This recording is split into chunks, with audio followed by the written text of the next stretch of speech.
देखिए question 25, Skanda Limited has incurred losses during the past 5 years. Its projection for the coming year is also not very encouraging. Last 5 years से losses हो रहे हैं. Current year में भी they are expecting losses or the profits are too less. It's not too encouraging, too good. The management is seriously considering the closure of only manufacturing unit. So the management of the company, they want to close down the manufacturing unit. Manufacturing का जो भी इनका factory है उसको बंद करने का they are thinking upon. However, it is quite open to getting the products on a subcontracting basis and to continue its administrative and marketing functions. सिर्फ मैन्युफैक्चरिंग यूनिट को बंद करने की बात की गई है. मैनेजमेंट मैन्युफैक्चरिंग यूनिट बंद करके एडमिन और मार्केटिंग फंक्शंस कंटिन्यू करना चाहता है. Okay. Currently, 4 products are being manufactured and sold by catering to different markets. So they are right now into 4 products. The management is also willing to sacrifice any of these products to ensure survival. अगर management को जरूरी लगता है तो किसी भी product को out of the 4 किसी भी प्रोडक्ट को बंद करने के लिए वो तैयार है. What they want is just survival. उनको अपने फ्यूचर पे चलाना है, मतलब लॉसेस को रिड्यूस करना है या प्रॉफिट्स को बढ़ाना है. They want a profit making entity so that they can survive in long term. उसके लिए they are thinking upon closing down their manufacturing activities. They are open to close down or sacrifice with either of the products. चारों में से कोई भी product बंद करना पड़ा तो वो बंद करने के लिए तैयार है. Then the projection for the 4 products for the coming year are given below. चारों प्रोडक्ट का देखिए हमें प्रोजेक्शन दिया हुआ है. सेल्स कॉस्ट में we have material and labour. Allocated overheads. Allocated overheads मतलब absorbed overheads. These are the fixed costs which should be common for the entire organization. ये सिर्फ allocate किए गए. ओके. जो allocate किए जाते हैं that means आप इनके बेसिस पे डिसीजन नहीं ले सकते. सिर्फ इसलिए कि आपके allocated overhead ज्यादा है, आपका A में losses आ रहा है, आप ये नहीं बोल सकते कि A is a loss making product. That is the common overhead जिसका पोर्शन उस पे जा रहा है. It's not just because of A. ए बनाना बंद भी कर दोगे तो भी वो ओवरहेड उतने ही लगते रहेंगे. They are not specifically related to A. अगर आपने ए का मैन्युफैक्चरिंग बंद कर दिया उससे कंट्रीब्यूशन कुछ नहीं मिलेगा, जबकि फिक्स कॉस्ट उतने के उतने ही रहेंगे. तो जो कंट्रीब्यूशन अभी ए बना के आपको मिल रहा है वो भी नहीं मिलेगा. दैट मीन्स आपके लॉसेस और बढ़ जाएंगे ए को बंद करने से. दैट मीन्स अलोकेटेड ओवरहेड के बेसिस पे अगर आपने डिसाइड करा प्रॉफिट मेकिंग और loss making product, so your decision shall be wrong. Allocated overhead are common for the entire company. सिर्फ किसी प्रोडक्ट से रिलेटेड नहीं है. प्रोडक्ट पे सिर्फ एक रेशियो में चार्ज किए गए. प्रोडक्ट बनाओगे नहीं बनाओगे तो भी वो उतने ही लगेंगे. उन्होंने जो प्रोजेक्शन दिया है उसके हिसाब से they have deducted the allocated overheads and finally they have got profits और लॉसेस, जिसके हिसाब से केवल B is a profitable product. This is according to absorption costing. Absorption के हिसाब से केवल बी प्रॉफिटेबल प्रोडक्ट है. ए, सी और डी तीनों ही नॉन प्रॉफिटेबल या लॉस मेकिंग प्रोडक्ट्स है. But we know that this is not the actual position, क्योंकि अलोकेट करना ओवरहेड्स को is not the correct treatment. Allocated overheads के बेसिस पे प्रॉफिट या लॉस फाइंड करना is not correct. We follow marginal to find out the correct profits and losses. तो हमारे हिसाब से ये प्रॉफिटेबल या लॉस मेकिंग प्रोडक्ट के डिसीजन हम सिर्फ इस फिगर को देख के नहीं लेंगे.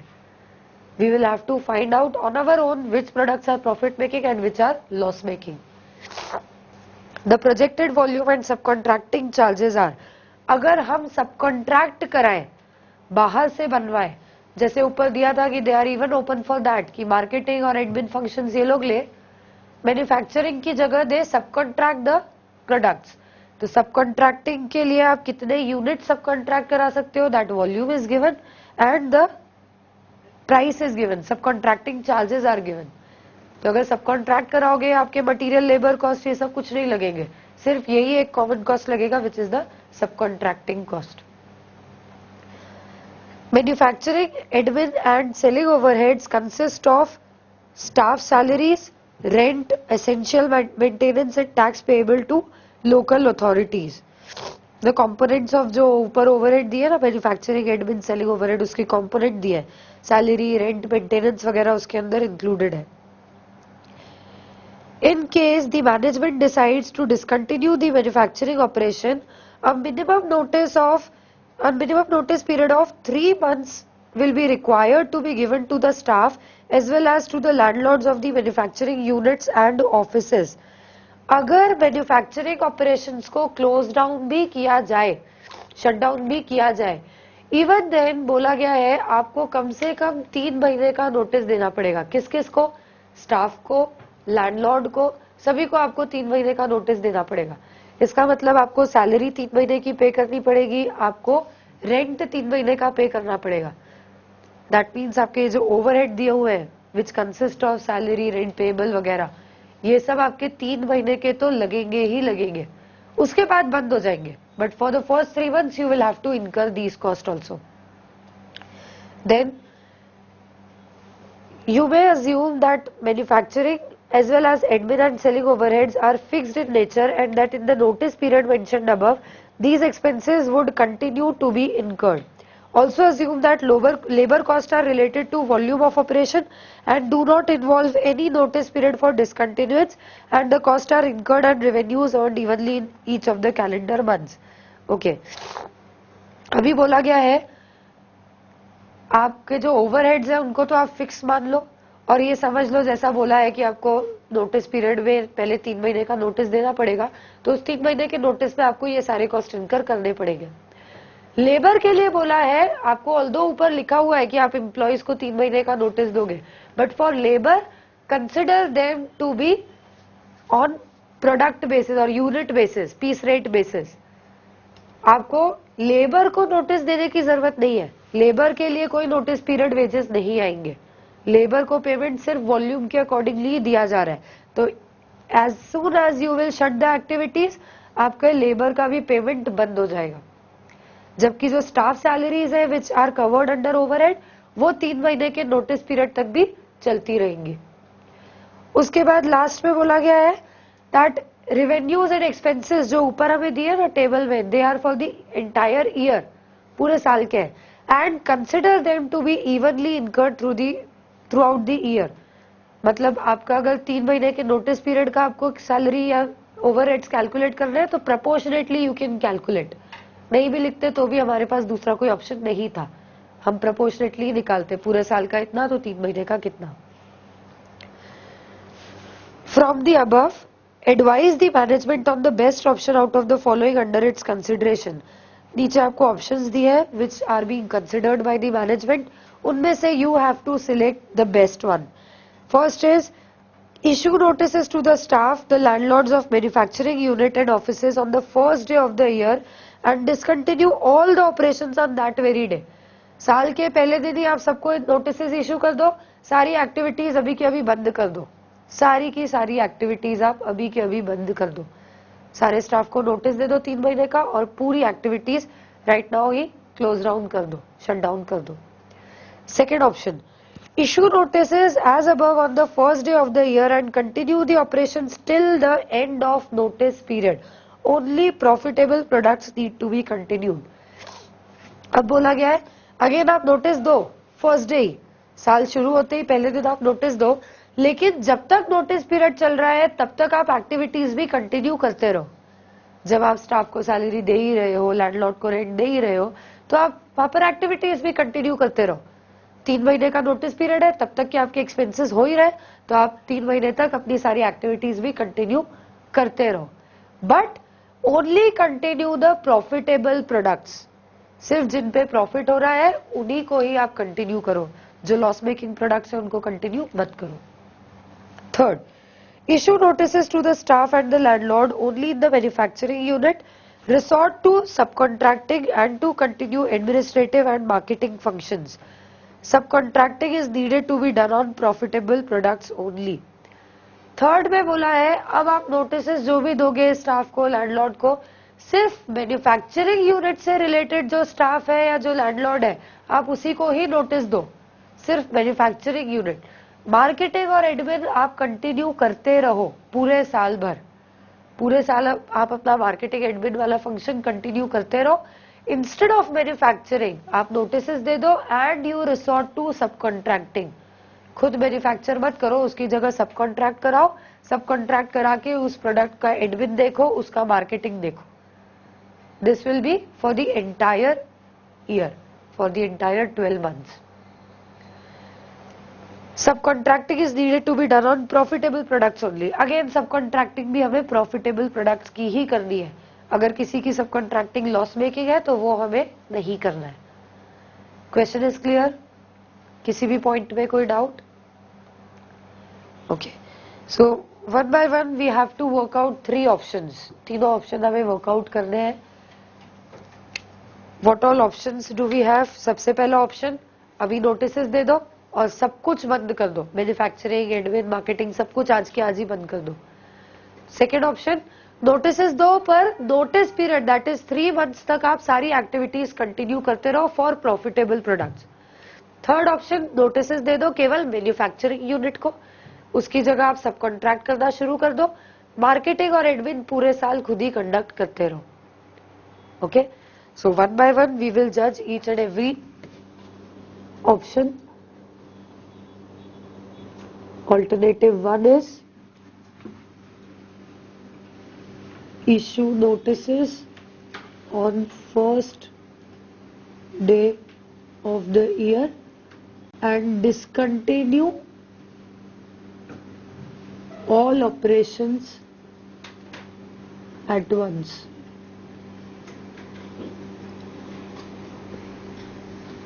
यही है पहला ऑप्शन। अगर हम ऐसा करते हैं, अगर हम डिसकंटिन्यू कर दें और अपना बिजनेस आज के आज ही हम पूरा का पूरा बंद कर दें तो हमें क्या क्या कॉस्ट लगेंगे। So we have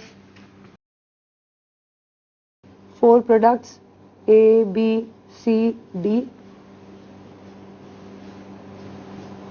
and the total. जब हम आज के आज ही बिजनेस डिसकंटिन्यू कर रहे हैं कोई सेल होगी? नहीं होगी। There will be no sale. In fact, product wise निकालने की जरूरत ही नहीं है इस ऑप्शन में। We can work out in totality only. कोई सेल नहीं होगी, कोई मटेरियल कॉस्ट नहीं होगा, कोई लेबर कॉस्ट नहीं होगा। सिर्फ जो मैन्युफैक्चरिंग और एडमिन एंड सेलिंग वाले ओवरहेड्स हैं जो फिक्स है वो हम इनकर करेंगे, that too only for 3 months। पहले 3 महीने के लिए हम सिर्फ ये कॉस्ट ही इनकर करेंगे। So we will have manufacturing overheads. Manufacturing overheads आपको चारों प्रोडक्ट पे एलोकेट करके दिए हुए हैं। ओवरऑल कंपनी इन चारों का टोटल बेयर कर रही होगी। So it will B 6 + 4.8 + 7.2 + 4.8। But this entire cost is for the entire year. पूरे साल के है ये। आप आज के दिन नोटिस दे चुके हो, नोटिस दे चुके हो तो आपको ये कॉस्ट केवल 3 महीने तक ही बेयर करने हैं, पूरे साल बेयर नहीं करने हैं। दैट मीन्स आपको कॉस्ट लगेगा divide by 12 into 3 5.7। This is the manufacturing overhead. Admin and selling overhead की बात करें तो अगेन सिमिलरली हम देखेंगे 2.4 + 1.2 + 3.6 + 2.4। This is for the entire year. तो 3 महीने का कितना? 2.4। मतलब हमारा टोटल लॉस हो जाएगा 8.1। This will be the loss which we will be incurring if we opt for option 1. Next is option 2. Option 2 बोलता है issue notices on first day of the year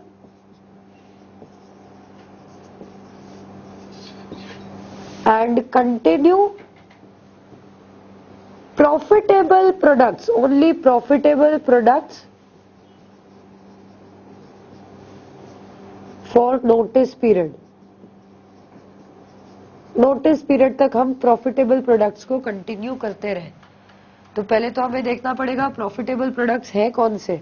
so we have product A, B, C and D. Sales हमें दी गई है 72, 54, 84, 60, but this is for the year. Full year की sale है ये. हम ऑपरेशन सिर्फ 3 ही महीने कंटिन्यू करना चाहते हैं पूरे साल में से. सिर्फ 3 ही महीने अगर ऑपरेशन चलेगा तो सेल भी अकॉर्डिंगली सिर्फ 3 महीने से के जितनी होगी. So for A it will be 72 divide by 12 into 3, 18. For B 13.5. for 3 months 13.5, 21, 15. This is the sales for 3 months. Notice period में हम इतना सेल करेंगे. Less cost. कॉस्ट में है पहले मटेरियल कॉस्ट. अगेन मटेरियल और लेबर कॉस्ट भी हमें पूरे साल के दिए हुए हैं. ये भी जैसे सेल कम हुई वैसे ही कॉस्ट भी हमारे सिर्फ 3 ही महीने के लगेंगे.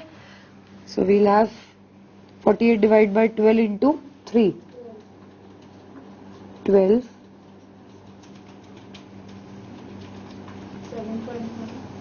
7.5, 13.5, 9. Similarly for labor 4.5, 3, 7.5 and 7.5.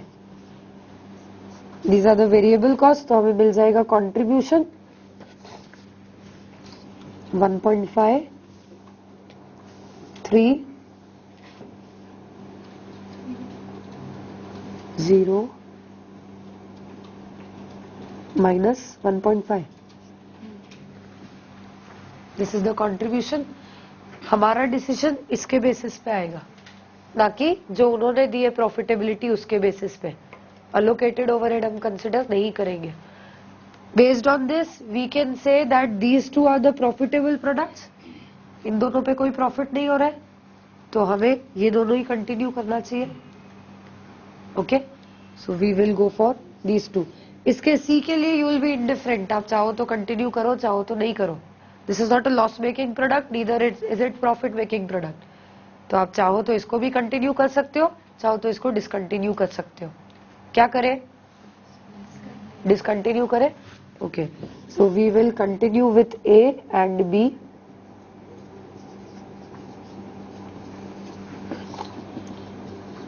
Discontinue with C and D. Okay, ये हो गए हमारे चारों प्रोडक्ट के decisions. So for the first 3 months we are going to continue with our products A and B. A और B के साथ अगर हम कंटिन्यू करते हैं तो हमने देखा हमें कंट्रीब्यूशन मिलेगा 1.5 और 3, that is total 4.5. we'll get a total contribution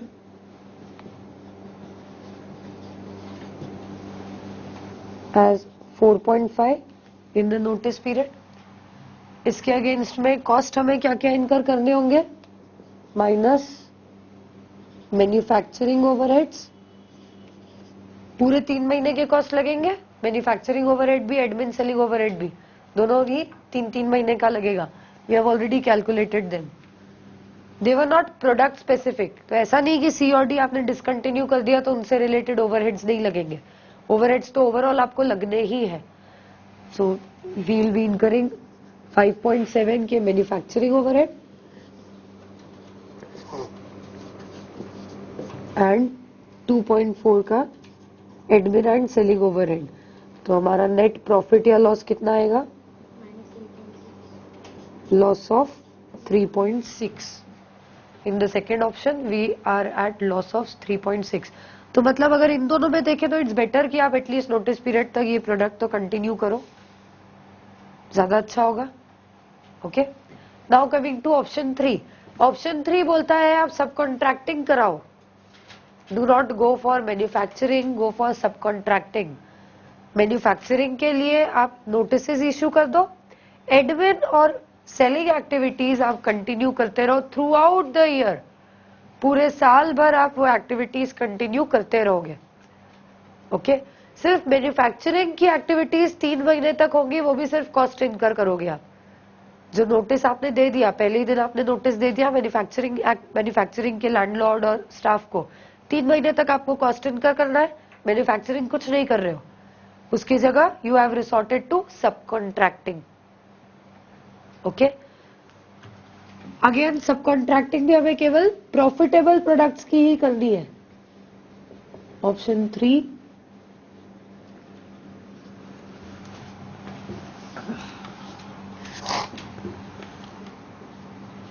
issue notices to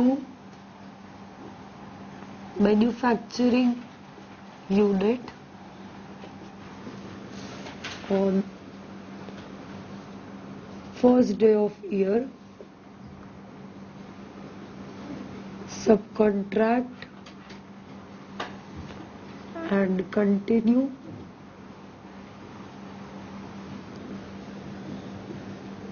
admin and marketing function.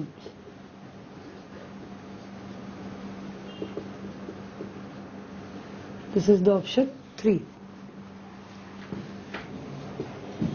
वापस से हमें देखना पड़ेगा which are profitable from subcontracting point of view। ये हमने प्रॉफिटेबिलिटी निकाली थी मैन्युफैक्चरिंग की, अब हमें देखना है सबकॉन्ट्रैक्टिंग की प्रॉफिटेबिलिटी कितनी। Sales shall be the same 18, 13.5, 21 and 15 minus अपना मटेरियल लग रहा है ना लेबर लग रहा है, जो वेरिएबल कॉस्ट लग रहा है वो पूरा का पूरा है सब कॉन्ट्रैक्टिंग चार्जेस।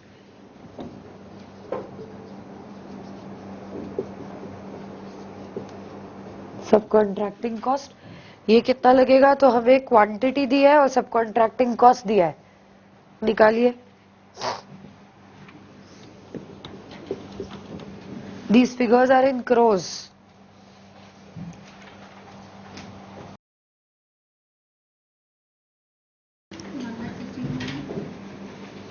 $1,16,16 crores.